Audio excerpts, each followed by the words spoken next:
Before we continue with the analysis, I want to talk to you guys about JerseyFIFA.com, the home of all of the greatest football kits. Whether that's the latest home shirts, the latest away shirts, tracksuits, or even retro kits, Jersey FIFA has a bit of everything. There really is something for everyone, so if you are interested, then make sure to use the link in the description down below and head to JerseyFIFA.com. Hey guys, welcome back to the AJ Analysis channel, where today we have something a little bit different. I can't remember the last time we've done one of these videos.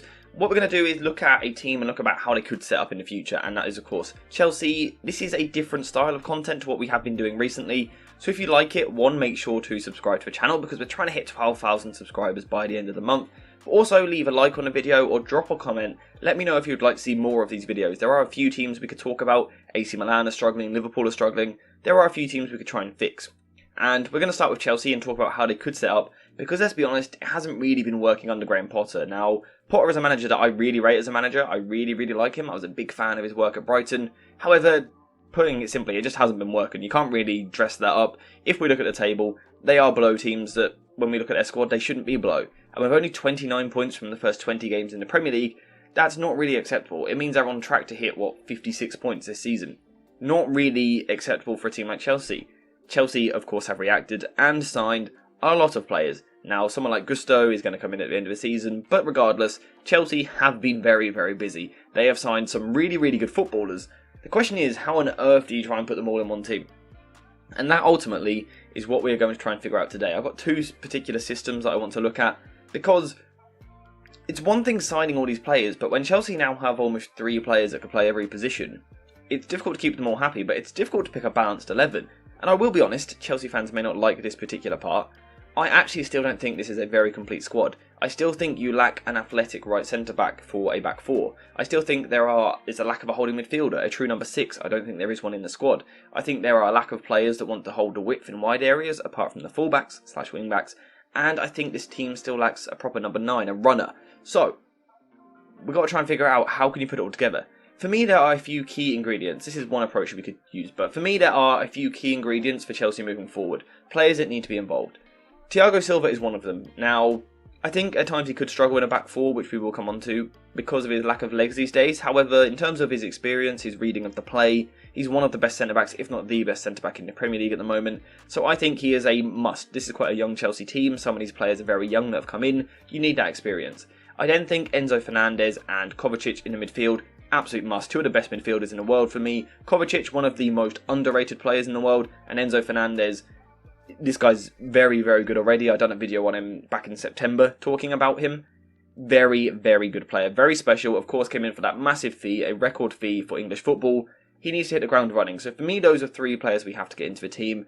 And then from there, we try and put different players in and figure out how it could work. If you look at the top left of the screen, you can see there's a lot of other players that could come into the team as well. This isn't all of them. There are others on top of this, the likes of Broja, for example.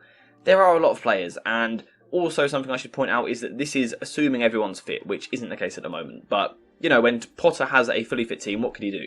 This is one approach he could use, a 4-2-3-1 shape. Now, 4-2-3-1 is a very common formation in football at the moment. We see it a lot across the world, and it's because it's a pretty good shape. It gets you your 3 midfielders, it gets you width, it gets you a striker in the team. It has a little bit of everything. However, for Chelsea to do it, it would take a slight tinker from how it's typically used. And that is because I just don't think, if Thiago Silva and Badiashile are going to be left exposed with both fullbacks pushing forward, I don't think Thiago Silva is able to cover enough ground and mobile enough these days at this latter stage in his career to do this. So I think it would require a slight tinker, and that tinker for me is one of the fullbacks moving inside. This is where Chelsea have the problem with a lack of holding midfielder. Say if you had a holding midfielder, Zakaria is probably the closest thing at the club, but even he isn't. You could drop them in and form a back 3 like this. This would be a way that Chelsea could solve that problem, but they don't have that solution. So instead, I think a fullback needs to come inside, and Reece James is a player that's played right centre-back before. And you will see as we go on, this is why I actually wouldn't use this system. But the way that this system would work from here, and I think this is something that Potter could do, is Felix would then move across into more of a right-sided channel position, Mudryk would come inside, and Cucurella would get forward, and basically you got yourselves a 3-2-4-1 shape with Havertz leading the line.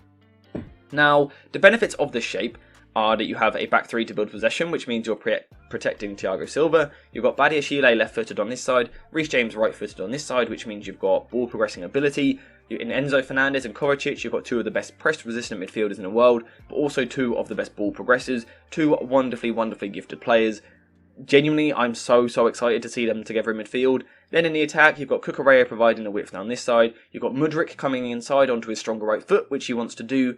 João Felix playing behind a striker, which is where he thrives.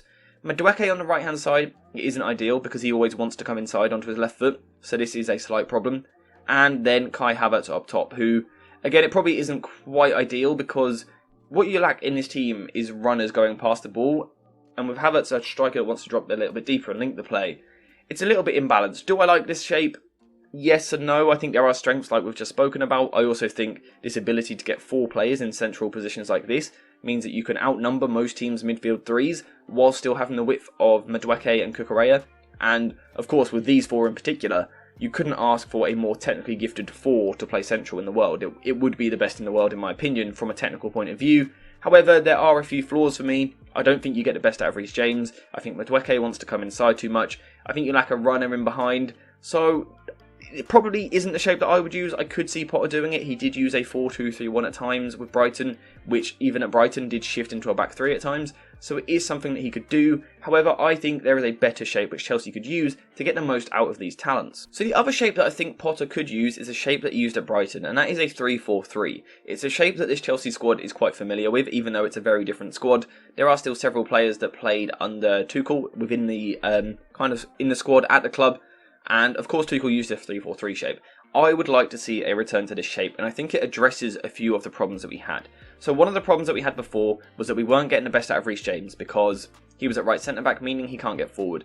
Bringing Fofana into the side means that you keep this positive of the back 3. You're not exposing Thiago Silva. You've got the left footer, you've got the right footer who can play forward. And again, Badiashile and Fofana are good at getting the ball forward. We still have that brilliant double pivot, so again, we've ticked that box. But now we have more natural width. Like I was saying, if Madueke is asked to hold the width, he wants to come inside. And I think that could leave Chelsea lacking right-hand side width in that other formation.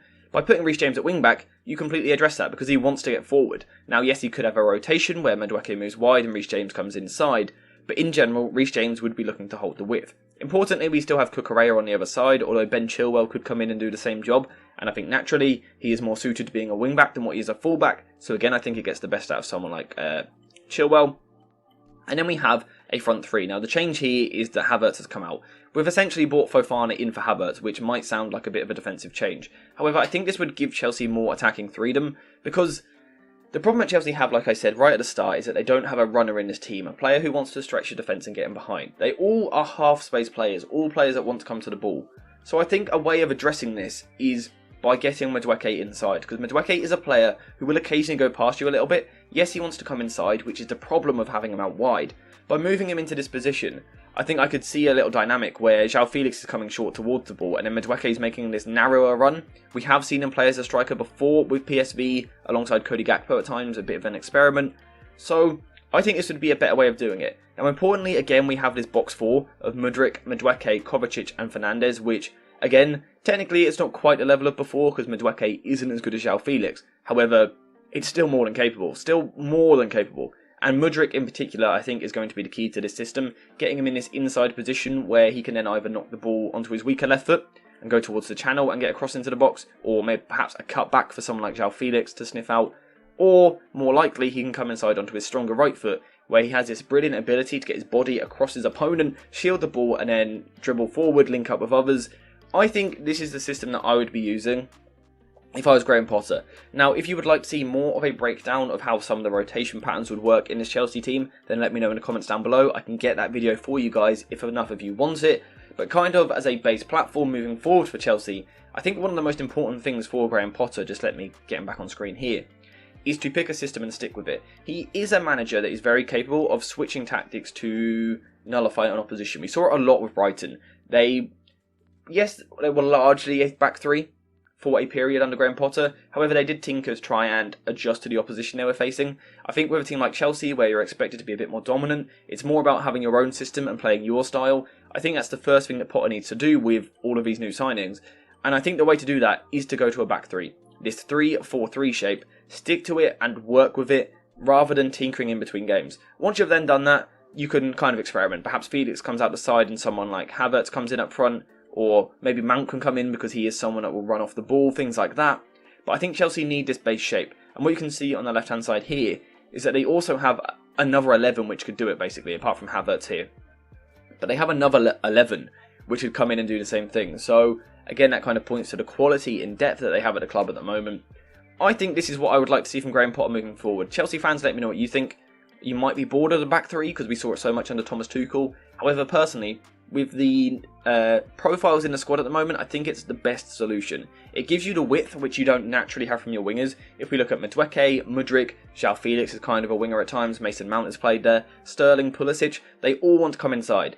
But to break teams down, you need width. So I think the best way forward is wing-backs. Cucurella and James provide that. The other thing I was talking about was the concern of a lack of athletic right centre-back who's truly elite. Well, by putting Fofana and Badiashile either side of Thiago Silva, that is addressed. I spoke about a lack of number 6, a holding midfielder. Well, by playing a back 3 with a 2 in front of them, negates that and really addresses that issue. The only issue that hasn't really been addressed is the lack of runner in the side. Unfortunately, Chelsea just don't particularly have that at the moment, so there's not really a tactical change that you can make to do that. Like I said, Mount could come in, maybe do it. However, in general, I think we have fixed some of the problems that Chelsea have here, but I think the most important thing is one, that Potter is given time, but also that he has the bravery to pick a system and just trust it, stick with it, try and work with it, try and develop it, develop certain patterns, which again, if you want them, let me know in the comments down below. This is how I would be moving forward if I was Graham Potter. Like I said, the club needs to give him time. It's going to take time for all of these players to bed in. We're going to have to wait and see how it goes. It could be really, really entertaining for me as a neutral, but let's wait and see. Let me know what you guys think in the comments down below though.